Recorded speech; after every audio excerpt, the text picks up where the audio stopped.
Bon, on va changer un petit peu de perspective avec Sandra, donc qui va nous faire une introduction un petit peu générale sur les minéraux industriels en France, hein, c'est ça, hein, Sandra? Oui, bonjour à tous. Ça va être très très rapide, mais c'était histoire de mettre un chapeau sur la présentation d'après donc voilà. Donc je suis Sandra Arimé, je suis secrétaire générale de la fédération appelée Minéraux Industriels France, hein. Donc une fédération, ça, c'est un porte-parole entre le grand public, les autorités et puis les entreprises. Et donc là, il s'agit des entreprises qui extraient, qui transforment des roches et minéraux dits industriels, comme l'Andalousite, qui est le seul site européen et qu'on trouve en Bretagne, comme les argiles kaoliniques, la diatomite, les feldspaths. Enfin, je vais vous éviter une liste à l'après-vert.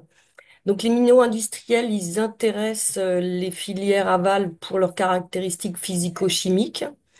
En général, dans le monde, on considère quatre grands types de ressources minérales. Vous avez les ressources énergétiques, charbon, gaz, etc. Les métaux, cobalt, lithium, qui commence à parler de lui dans la France hexagonale.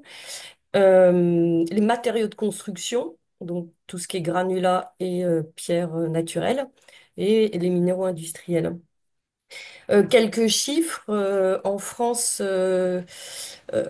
donc il y a 180 carrières de minéraux industriels. Là, à l'écran, ça affiche 135. C'est parce que MIF ne représente pas certaines substances comme le gypse pour le plâtre ou la chaux calcique.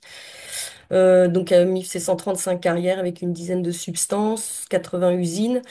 Juste quelques chiffres intéressants en termes d'occupation du sol, hein. Nous, toutes ces carrières, c'est 0,07% de la surface hexagonale. Et un ordre de grandeur, l'agriculture, c'est 60% et les forêts, c'est 30%. Donc, voilà, on n'est pas une activité très, très spatialement importante. Euh, Pourquoi c'est intéressant ce secteur? C'est qu'il est très très varié.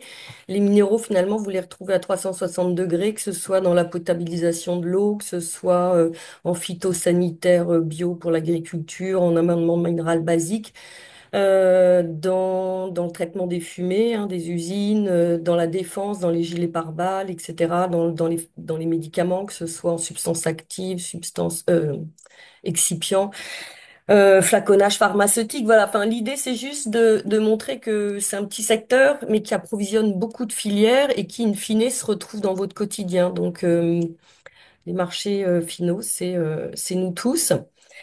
Et, euh, et, euh, et donc, parmi ces minéraux, on parle, nous, de silice industriel. Et on les distingue en plus ou moins les trois catégories que j'ai mis à l'écran, c'est-à-dire qu'on a les sables siliceux ou extra-siliceux, ça dépend de leur pureté chimique en silice. On a les galets de silex qui, une fois calcinés, donnent la cristobalite. Donc ça, c'est juste à Cailleux-sur-Mer. La France a un seul site qui fait de la cristobalite, donc une pureté à 99,2.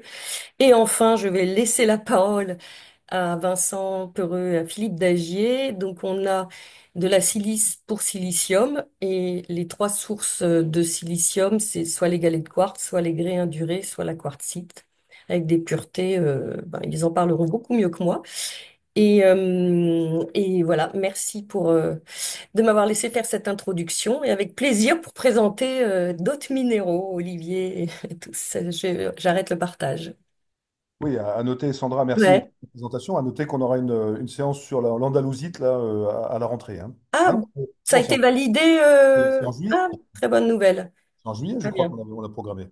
Je très bien. vérifie, mais je crois que c'est la prochaine, oui, en juillet, mais on a mis ça début juillet pour que ça convienne. Alors, je vérifie tout de suite sur mon emploi du temps.